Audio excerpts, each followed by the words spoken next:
One more time.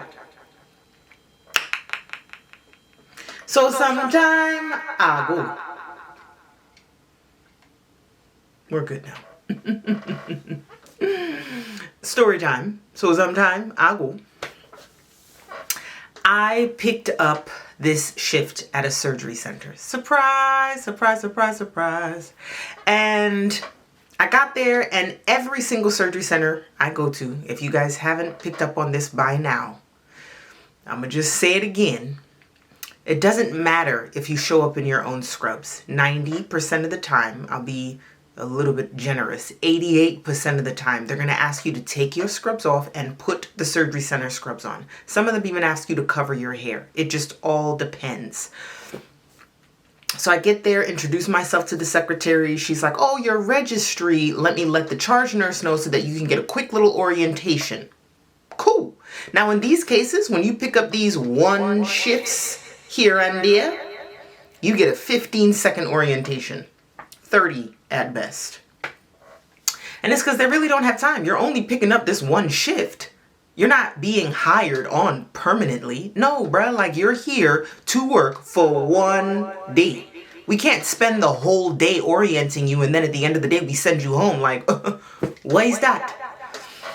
So anyways, she shows me where everything is and then she points me in the direction of the changing room so that I can change out of my clothes and into their scrubs. And as I'm walking back through the front to go to the changing room, because the architecture of this place was strange. I don't know. The front desk staff was like, it's really interesting because they don't typically hire 2 registry nurses to work. It's usually 1 staff and 1 registry so that the staff can lead the registry. And that makes perfect sense.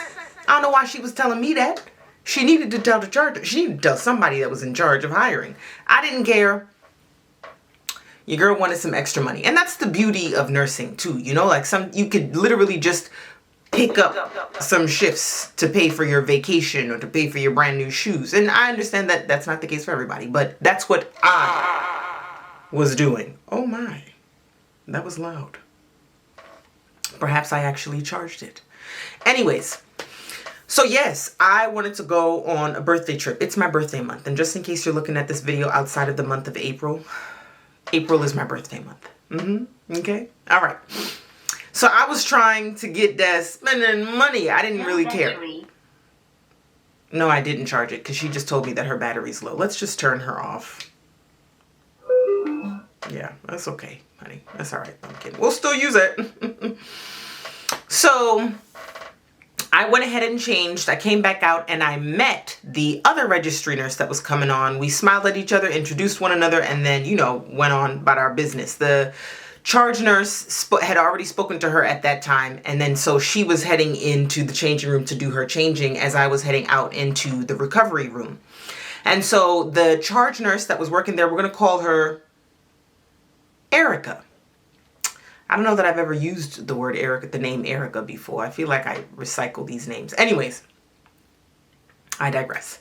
So I go out there. Erica's just running through some last minute stuff with me. And then she introduces me to the patient that we're going to be taking care of that night. It's just one patient, but it's going to be 2 of us because typically if there is just one patient, there still needs to be 2 healthcare professionals there. Sometimes it's a nurse and an MA, a nurse and a CNA, a nurse and somebody else. But there needs to be 2 people. Sometimes it's 2 nurses. Sometimes it's an RN and an LVN. I don't know. I don't care. But 2 people need to be there. So she introduced me to the patient. Patient was super cool, really chill, really laid back, had family in there with them. We don't typically, I'm not used to a surgery center allowing the family to stay there with them overnight. But I also wasn't surprised. It is what it is. I don't care. This isn't my surgery center. Again, I'm just here to get that money. All right. So I get my little bit of stuff set up and it's just little stuff, like my pen, some notes, the documenting sheet, and I know where everything is. I just collected a couple of supplies so that just in case the patient asks me for something, I don't have to ask them to wait 7 years for me to go find it because truth be told, I don't remember the little 15-second orientation that I got. So I'm just setting up my little section, my little area. And And the charge nurse is like, I'm just going to go check on the other nurse. Olivia. We'll call the other nurse Olivia. All right. And then I'll come back out and I'll just run through a few things with you guys. I ordered you guys dinner. Very nice of her to do. I don't typically eat from people directly, but if you bought me food, yeah, I might eat it. I'm gonna eat it because I'm not spending money now. You know what I'm saying? And all I did was bring with me a bunch of snacks that night because night shift is already difficult for me to get through. If I eat heavy, I'm not getting through it. So I just have to nibble through the night to make it through the night. You understand what I'm saying? Can't just, you get the itis. Anyways, I digress. Sorry. So I'm out there, as I said, finishing up, setting up my little section. And as soon as homegirl leaves, I plan on busting out the electronics because I really do have to get through the shift. I worked night shift for a certain amount of time. And after that, I was done. Done. So when I do night shifts sporadically, I really have to set myself up. A little bit of snacks, movies here and there. And, I get my little routine. Get up, check on the patient, come back down, sit down, watch my shows, listen to music. Get up, check on the patient, clean something up, put something away, sit down, watch something. I need to get through the night for all of our safety's sake, okay? So the other nurse that I had ran into, the other registered nurse, Olivia, comes out. And so the way the entire center is set up, we're actually just operating in one little corner, but it's a pretty decent sized surgery center. So there's a separate pre-op area. There's a pre-op holding where you wait before you come into pre-op. She was explaining all this fancy stuff to me. I said, cool, baby girl. Let me know what I need to know. We're not going to be pre-opping anybody tonight. We're recovering somebody tonight. You understand what I'm saying? Anyways. So she comes and she sits down and she's like, this place seems really fancy. We're having small talk. Where'd you come from? Where'd you drive from? Oh, I was dealing with this traffic. Yada, yada, yada, da, right? And I was like, yeah, the charge nurse seems pretty cool too. She was like, yeah, I got my quick little orientation from her, but she seemed really nice. Kind of old, but really nice. It's like, okay, random. And I'm thinking, I didn't think she seemed that old, but everybody doesn't see what you see. I don't know. Olivia was on the younger side, and I was starting to think, well, if she thought the charge nurse looked old, the charge nurse looked like me. Charge nurse looked like she was my age. Shaking my head. So anyways, I just want to interrupt this story to tell you guys that I am running a campaign for my storytelling podcast, Zyla, which is amazing, by the way. Thank you guys for the support. The storytelling podcast is now being transformed into a short film. We're going to utilize that short film in order to pitch it to networks and the big people, the higher ups. And in order for us to get there, we do need your help. So click the link below to donate whatever amount you'd like to donate to the campaign. And if you would like signed copies of my novels, I'm going to set this down right now because it's useless right now anyways. You know what I'm saying? Are we zoomed in on me? Anyways, Confident Sensuality. Love Never Fails. I'm going to sign it and send it to you guys if you just send me a screenshot of your donation and send it to me via my Instagram, and I'll put that link below as well. If you don't want it, you don't want it. If you want to just donate, that's fine too. Anyways, back to the story. So we are now, both of us are in the PACU. We're sitting in this little corner. The patient's room is probably a hop, skip, and a jump away from us. We're all just gathered here in this corner. And then I look at her and I'm like, dang, so the charge nurse just oriented you and just left? Like, I didn't even see. And she was like, yeah, I mean, we're both here. She doesn't need to be here. I'm sure she wants to go home. Fair point. Except here comes the charge nurse, Erica. I said her name was Erica, right? Erica. Erica was like, oh, Olivia, I was looking for you. I just wanted to show you around real quick. Just go over a couple more things with you. And so Olivia was like, oh, the other nurse already gave me the orientation. So I was like, oh, snap, she's probably talking about the secretary, but why would she think that the secretary is a nurse? She was obviously sitting in a secretary position wearing business-like attire. This isn't making any sense. So then Erica was like, oh, wait, so the secretary? Which means she was thinking the same thing I was thinking. And so Olivia was like, well, no, not the secretary. The secretary is, and let's say that she said the secretary's name was Brianna. She was like, no, the secretary's Brianna. Someone named Elaine gave me an orientation. I don't remember meeting an Elaine. I don't know. I mean, like I said, it was a decent sized surgery center. But seeing as how I was able to see everybody, it was really hard for me to wrap my head around the fact that I missed someone, considering the way the center was set up. Like, in order to get from one point to the next, there's always a passing point. Does that make sense? Anyway, so I'm not thinking anything of it. I'm like, okay, fine, whatever, cool, no big deal. She got an orientation, except I look at Erica and the color from Erica's face had completely drained. And I was like, what's up, Erica? What's going on?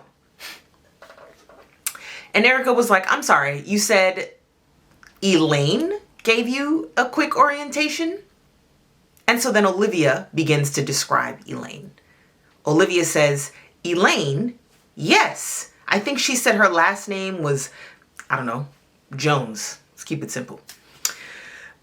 She's like, I think she said her last name was like Jones or something, Elaine J something, whatever. You know, she's tugging at her memory because obviously you just meet someone, you're not going to remember a whole bunch of things about them, much less their name. So bless her for remembering that.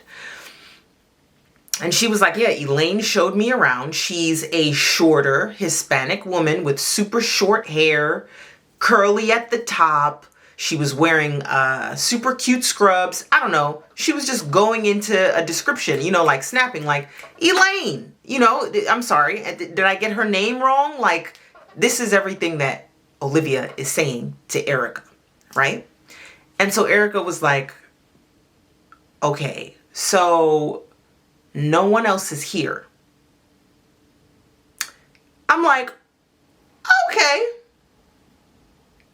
I said, are you sure? So it's beginning to make sense when she mentioned that the charge nurse was older. She was talking about this older Hispanic woman with short hair, really curly at the top. Not at all Erica. Erica looked like me. Younger, you know, late 20s, African-American girl, braids. I was like, okay, fine. I guess we look old, whatever. But as Olivia described Elaine, it began to make sense. Except now Erica is saying there's nobody else there. And I'm looking at Erica and I'm like, huh, what do you mean? Like, what does that mean exactly? Do you, like, is it possible that Elaine just didn't, like, the two of y'all didn't communicate and Elaine thought that she was supposed to be coming in here to orient us? Like, Elaine might bust through that door from the waiting area any second now and then see you and get surprised. Don't know how that could have happened, but, you know, communication is key. I'm waiting on Erica to elaborate, right? And so then Erica pulls out her phone, does something. We're both staring at Erica in silence because now I'm completely uncomfortable. And at this point, I feel like saying anything else will make us more uncomfortable. Because that's what I do in situations where I am uncomfortable. I make us all more uncomfortable. Okay? So then she sets the phone down and she turns it around and pushes it towards us, right? And she was like, Elaine used to work here. So I was like, oh, shit. Elaine broke in to give us an orientation? I still haven't met Elaine. I look at the picture. The picture had words on it. And it said, in loving memory of Elaine Jones. So then I pick up the phone, adjust my glasses, and I was like, is that who you saw? And I gave the phone to Olivia. And Olivia, not really putting two and together, she was like, yeah, that's the one. That's the girl that just, and she turns around and she was like, that's the woman that oriented me. Why does it say in loving memory? This is what Olivia is saying. And so then Erica takes her phone back and she was like, it says in loving memory because she used to work here because she's no longer living. She's deceased.